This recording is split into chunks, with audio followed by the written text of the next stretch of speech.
up, peoples? Welcome back to Curiosity 777. So, I decided to switch it up to something that may be a little more suitable and interesting towards you guys.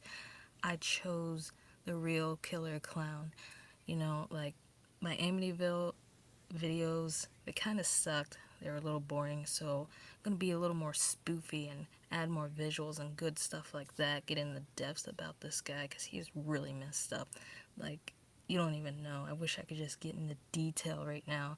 This guy, he did shit that was so fucked up, but sadly, it's never been unheard of before, but at that time, it pretty much was unheard of, and I hope you enjoy this video and my other two videos. At least watch them. There will be a part 3 of Amityville that will be a lot better.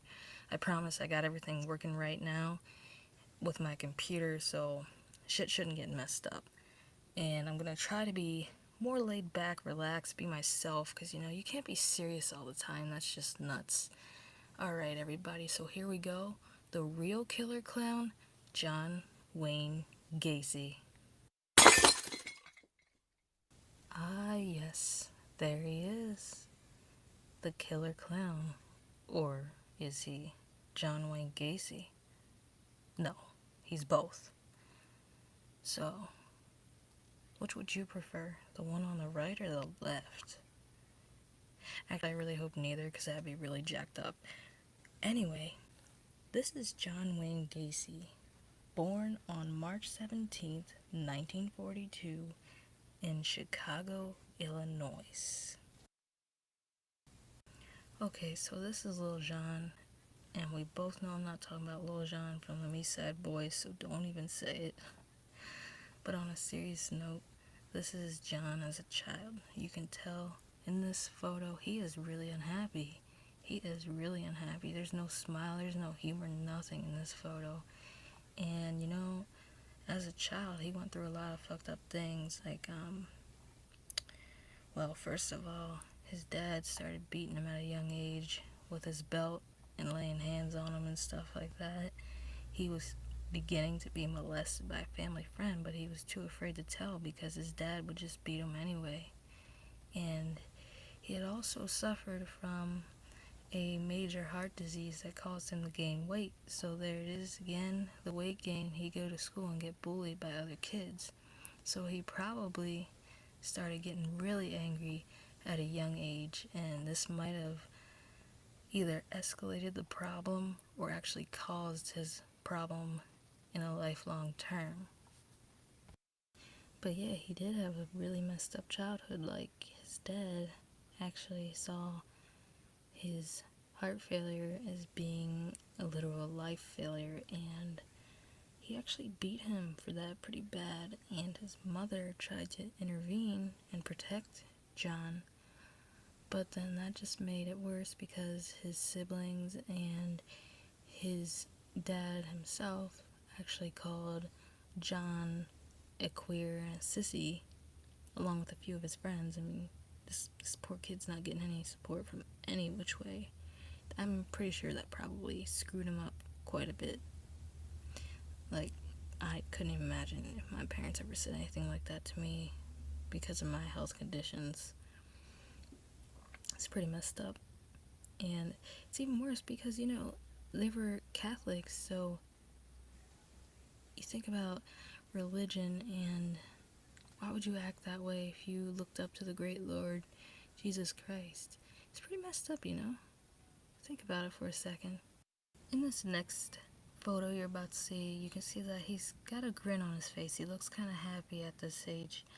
It looks like it may be a school portrait based upon how it's set up and the way he's posing.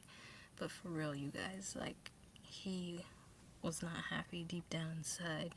He went through like a really, really effed up childhood. I'm trying not to curse tonight because I know I was being a little bad the other night. But yeah, so yeah, I'm going to play a short audio clip for you guys so you can hear a little more. His sister even talks about it a little bit. It's pretty short, but go ahead and listen up.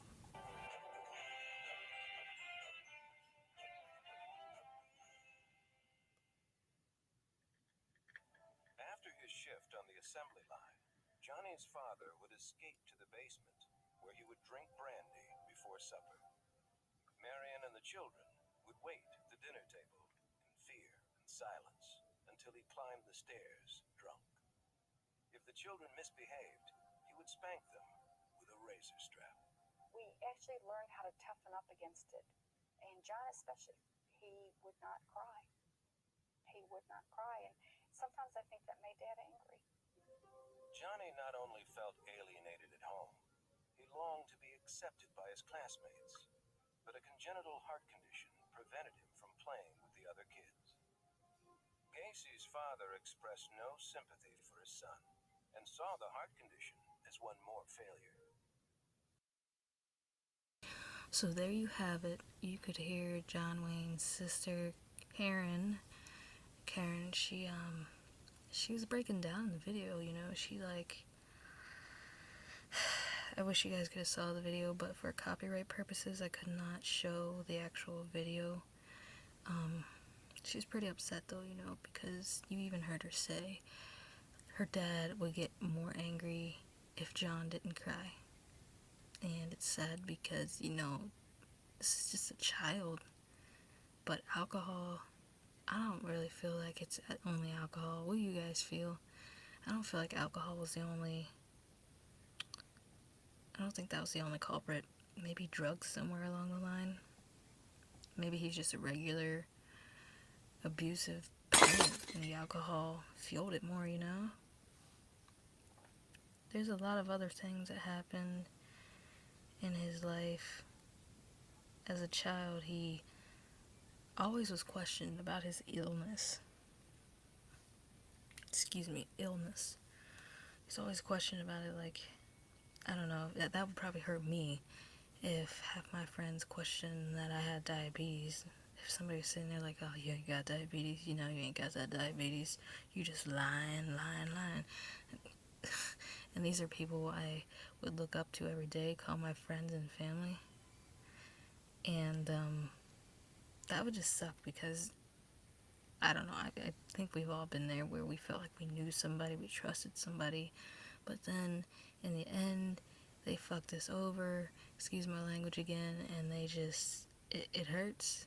It hurts, especially the first few times it happens, but then you learn to move on, and it's like, why did I even bother with those people? But John, he was so young with this going on, and he probably didn't know. He just wanted somebody to be there, somebody, because he couldn't count on his dad or his sisters or his mom, because then the dad would get angry with them. And I don't think that he would have wanted them to be beaten because of him.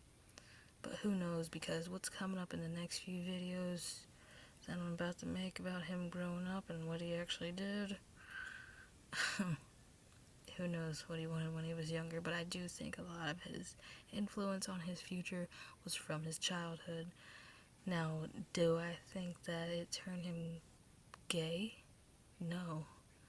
I think that was just something, you know, you go through those years of puberty, you're like, I don't know if I like boys or girls. Sometimes you just never know throughout your whole life, but that's besides the point. But let's take in to check everything we just went over before I end this first video of the childhood of John Wayne Gacy. Okay, peoples, I'm going to round up the first video here, the childhood. There is not too much on his teenage years, so they're going to be combined in the next video. So we basically covered his childhood. He was abused. His dad was an alcoholic. He had heart disease. He was sexually assaulted as a child, molested, I should say.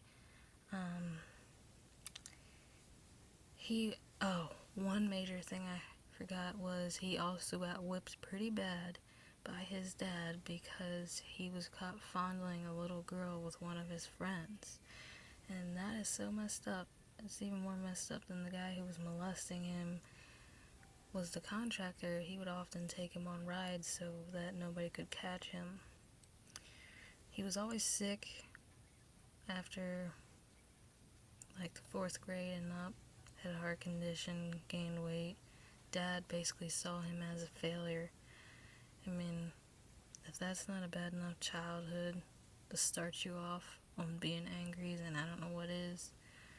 And you know, he couldn't turn to anybody. He couldn't trust anybody. Everybody was always such a little biatch and like, oh, I'm your friend till the end. And they would just screw him over. That stuff's messed up. It still goes on nowadays.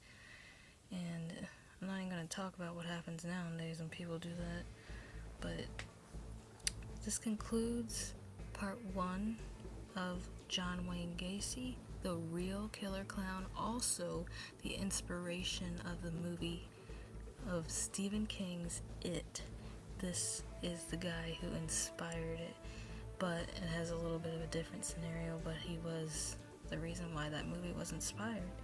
So maybe you guys should go see the new It. Everybody's going crazy because those clowns are coming back out of corners and stuff again, and I don't know, I've been trying to do some weird shit like lure kids into the woods and stuff, and that's what makes it messed up. At first it was funny, you know, just scaring people, but now they're just getting a little crazy about it. And so I hope y'all are safe and you have a good night and that you enjoyed my video. Please, please, please like and subscribe to me. It will truly help. I'm going to keep going. I promise it's only going to get better from here on out. And if you already support me, you've watched my videos, you've subscribed, thank you. It means a lot to me. It really does. I will be doing shout outs once I get a little more subscribers. And if you have any suggestions or requests, go ahead and comment below or email me at curiosity777@gmail.com. Good night.